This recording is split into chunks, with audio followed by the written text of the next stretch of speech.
Cari telespettatori, rieccoci insieme, buona serata anche ai nostri ospiti, adesso ve li presento subito. Andiamo sul tema, parleremo di agricoltura, lo facciamo spesso perché siamo sollecitati anche da parte vostra, molti che ci seguono che sono già dediti all'agricoltura.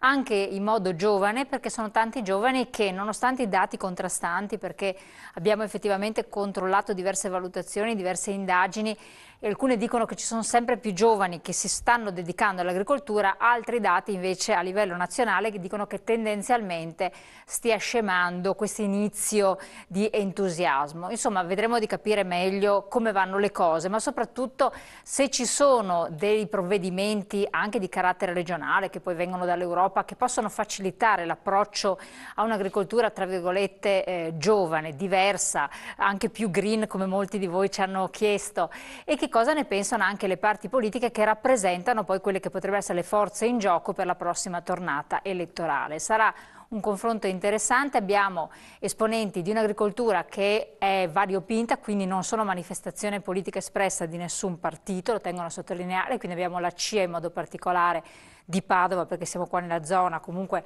è coinvolta in generale i giovani piccoli agricoltori della CIA del Veneto, e poi abbiamo le forze politiche. Vi presento i nostri ospiti. Allora, ben arrivato all'assessore Franco Manzato, assessore all'agricoltura della Regione del Veneto, grazie di essere qui con noi, che ci racconterà le novità che dovrebbero venire da questo piano di sviluppo rurale recente dall'Europa. Ben arrivato Piero Luzzante, onorevole consigliere regionale del PD in Regione. Buonasera. Stefano Peraro, consigliere regionale, diciamo del PD invece lista Tosi, perché è candidato, UDC comunque con Tosi in Regione. Enrico Chiuso, Movimento 5 Stelle, Venezia, grazie anche a lei di essere qui con noi.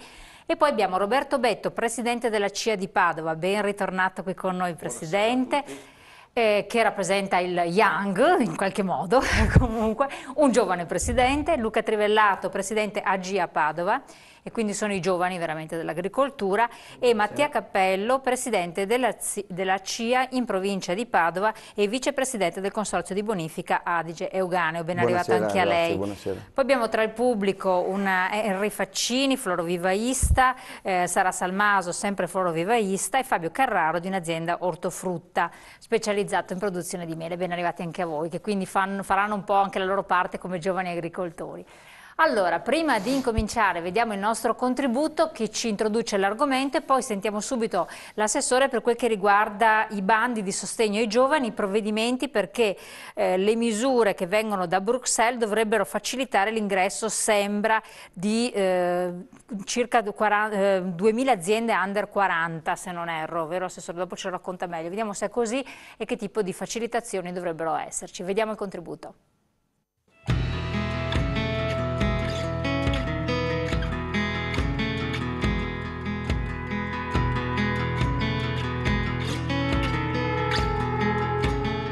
L'agricoltura è finalmente entrata in una nuova dimensione. La recente crisi economica è stata l'occasione, infatti, per superare gli ambiti che le sono tradizionalmente attribuiti, come cibo, Made in Italy, fruizione del territorio, inserimento sociale ed energia, e per affermarsi come portatrice sana di valori. Valori spesso considerati desueti, come la produzione concreta e materiale, la famiglia agricola, il vivere in territori rurali, le relazioni tra le persone e tra queste il proprio territorio. Tutti elementi che hanno contribuito a suscitare un interesse rinnovato nel settore agricolo. Non è un caso, infatti, che tra il 2009 e il 2013, mentre è diminuito del 13,8% il numero degli immatricolati nelle università italiane, è aumentato di misura quello degli iscritti alle diverse facoltà collegate al mondo agricolo, con percentuali che vanno dal più 18% fino al più 43%. L'agricoltura è un bene comune e un settore in grado di produrre cibo, lavoro, reddito e ricchezza per la collettività. Il valore aggiunto creato dai giovani imprenditori agricoli si esprime sia in termini di innovazione dei processi e dei prodotti, sia in termini di approccio al mercato e ai valori del territorio. L'abilità di coniugare i valori della tradizione agricola con quelli dell'innovazione consente infatti di preservare l'identità storica del territorio. La nostra agricoltura ha ancora potenzialità inespresse, ma la sommatoria delle disattenzioni la sta minando. Ciò nonostante i giovani imprenditori agricoli realizzano l'indispensabile ricambio generazionale, riuscendo attraverso il loro impegno ad accedere agli strumenti per fare agricoltura. È però fondamentale accompagnare l'entusiasmo dei giovani con l'incremento sostenibile della produttività del lavoro, facendo leva sulle libertà imprenditoriali e sulla creatività innovativa. E se ormai è evidente che in un futuro non potrà più esistere un'agricoltura senza sostenibilità ambientale, è altrettanto chiaro che non potranno esistere agricoltori senza la sostenibilità economica e un sufficiente ricambio generazionale. Alimentazione, salute, sostenibilità, diritti universali, equità e coesione sociale configurano il contributo dell'agricoltura al futuro che vogliamo.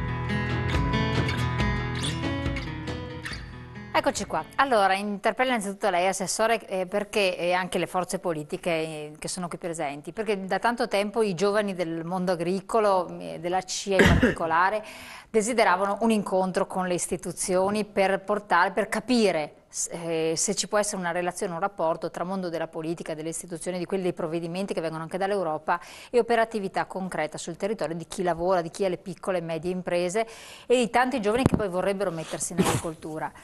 Lei ha da pochissimo pubblicato una notizia molto interessante sul web, quindi chiedo a lei e a Soragguagli, relativamente al prossimo PSR che darebbe dei finanziamenti, da Bruxelles arriverebbero 1 miliardo e 184 milioni, è corretto? Sì.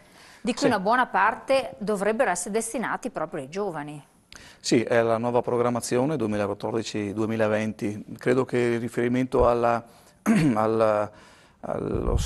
stop and go rispetto al numero di giovani che sono entrati nell'ultimo anno, cioè lo stop sia proprio legato alla fine della vecchia programmazione 2007-2013 e l'inizio della nuova programmazione 2014-2020. Cioè cosa stava a significare? Cioè vuol dire che c'è un lasso di tempo di stasi, in attesa praticamente. Sì, di attesa per l'approvazione del nuovo piano di sviluppo rurale che sta avvenendo in queste settimane in Commissione europea.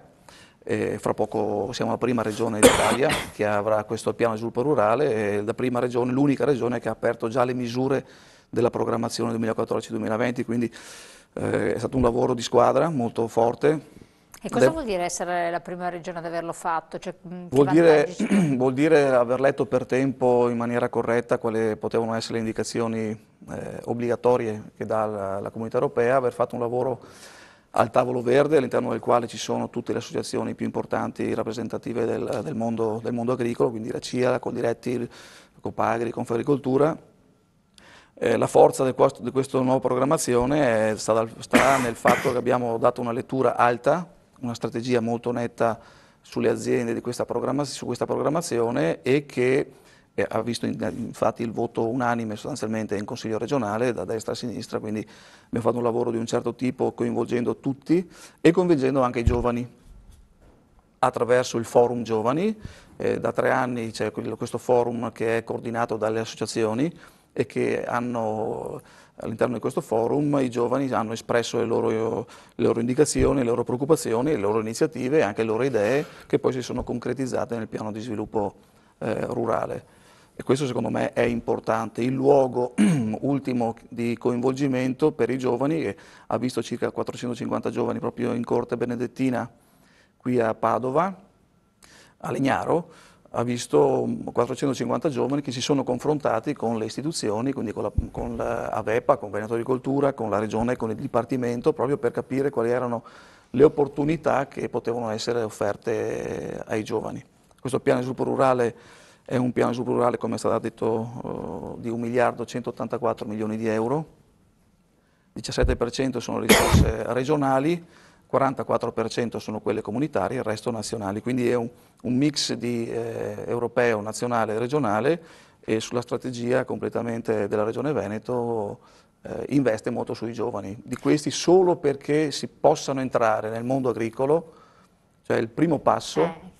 Solo già 100 milioni di euro solo perché entrino nel mondo agricolo, più poi il 50% fino al 60% sugli investimenti che i giovani fanno nella loro azienda. Ecco, cosa vuol dire? Siccome una cosa so che interessa molto perché ci hanno scritto in diversi, cosa vuol dire entrare perché entrino nel mondo agricolo? Vuol dire... Quello è lo step, ci sono dei limiti di età, sì. C'è qualche cosa, ci sono dei parametri Il limite importanti. d'età è di 40 anni. limite comunitario, non devono avere alcun tipo di rapporto con il mondo agricolo diretto, cioè non devono essere già imprenditori agricoli, non devono avere nessun tipo di formalmente di attività propria. Quindi non di famiglia, non un'attività di famiglia che intendono No, possono avere riavviare. attività di famiglia perché anche il passaggio generazionale è assolutamente determinante nell'agricoltura. Ok. Però non devono essere titolari loro stessi di azienda agricola, perché sennò non sarebbero giovani agricoltori o neoentrati. Quindi questi 100 milioni di euro servono a chi vuole entrare per avere un minimo di risorse subito per entrare, che sono 40.000 euro a fondo perduto, e poi sugli investimenti si arriva fino al 40, 50, 60% a fondo perduto su territori ovviamente di particolari difficoltà. Quindi è un buon piano, cioè può dare delle opportunità o... Beh, la Regione Veneto spende tutte le risorse per quanto riguarda comunitarie sull'agricoltura, spenderemo il 100% e spenderemo il 100% anche in questa programmazione, tenendo presente che questo piano di sviluppo rurale ha una strategia particolare, perché il vecchio piano di sviluppo rurale, cioè 1.050 milioni di euro, aveva un'indicazione di 132 linee di intervento, cioè 132 tra misure, azioni. Questo piano di sviluppo rurale ne ha 45, quindi abbiamo tolto 2/3 delle misure che erano previste, quindi abbiamo concentrato moltissimo, abbiamo tolto molti beneficiari pubblici e parapubblici, quindi abbiamo concentrato molte risorse sull'investimento agricolo che diretto e indiretto dovrebbe vedere circa 850 milioni di euro proprio sull'investimento aziendale diretto e indiretto. Poi il resto invece sull'agroambiente e tutto ciò che è stato detto insomma, Certo. anche dal vostro servizio, cioè la sostenibilità poi di tutti questi tipi di investimenti perché il territorio possa in qualche modo essere competitivo non solamente dalla parte aziendale ma anche dalla parte ambientale e paesaggistica. Quindi una serie di valori che sono presi in considerazione. Perché la Regione Veneto ha un valore sia ambientale e paesaggistico ma ovviamente anche turistico e quindi il connubio tra cultura, turismo e agroalimentare sono tre elementi inscindibili per lo sviluppo del territorio. Perfetto, no, infatti parlare di agricoltura adesso non è che sia un tema così preso, un po' sollecitati dall'esigenza, un po' il fatto perché con l'Expo diventa quasi doveroso affrontare questo tema. Certo. Ecco, voglio ricordare per chi ci segue, perché ce l'avete chiesto più volte, guardate sul sito le pubblicazioni che vengono fatte, eccetera, la scadenza è il 15 giugno, vero Assessore? Quindi per presentare le domande non c'è tantissimo tempo. No, il 15 giugno per quanto riguarda le misure agroambientali, che sono le misure un po' storiche. E quindi non riguardano i grossi investimenti inizieranno da settembre. Perfetto, quindi c'è tempo insomma. Sì, non c'è problema. Perfetto. Onorevole, chiedo a lei, cosa ne dice di questo intervento, queste possibilità, opportunità che ci possono essere? Ma intanto partiamo da un dato, credo che l'Expo abbia dimostrato come questo è il tema del futuro. È assolutamente il tema del futuro, nutrire il pianeta rappresenta una delle priorità. Io credo ci sia un ritorno alla terra nel corso di questi anni, determinato anche dalla situazione della crisi economica che ha costretto un po' tutti a ripensare, a ragionare rispetto a tempi di vacche decisamente magre dal punto di vista della produzione industriale e di altri settori. Quindi c'è un ritorno alla terra, c'è anche un'attenzione dei giovani, anche se è un'attenzione molto diversa rispetto al passato e credo che su questo si debba, e bene abbiamo fatto a indicare una selettività dei progetti che vanno finanziati, investendo molto su tutti quei progetti che sono in qualche modo legati a un'innovazione e legati anche a una idea di salvaguardia e sostenibilità ambientale. Quindi questa io credo sia la prospettiva sulla quale dobbiamo assolutamente investire. Bene ha fatto l'Europa a investire di più, perché arriveranno più risorse rispetto ai 7 anni precedenti, complessivamente, circa 150 milioni in più, complessivamente in tutti i piani a livello europeo arrivano 600 milioni di fondi europei in più nei prossimi 7 anni. Meno per l'Italia in agricoltura. Lo dico perché è un dato importante per il Veneto dal punto di vista strategico. L'Europa in qualche modo ci aiuta, ci dà una mano a sopperire a risorse che invece mancano ad altri livelli. Quindi credo che questo sia un segno sicuramente positivo. Ci sono anche dati negativi rispetto al Veneto, il consumo di suolo in questi 20 anni è stato tremendo, disastroso. Abbiamo investito in cemento, in centri commerciali, in strade e purtroppo tutto questo ha generato dei problemi della riduzione delle terre disponibili ed è un peccato perché in Veneto ci sono terre assolutamente di qualità. Oggi la crisi ha messo a nudo i problemi, ci sono centri commerciali che sono in crisi e se ne continuano a costruire di nuovo. A costruire altri. Ci sono situazioni di capannoni. No, ma lì è anche una cosa un po' un'incongruenza, perché da un lato abbiamo i sindaci che si lamentano, però poi sono quelli che autorizzano, se non sbaglio, quindi c'è un po'... Capannoni vuoti, e quindi io credo che ci debba essere con coraggio una scelta di consumo zero di suolo e anzi una restituzione.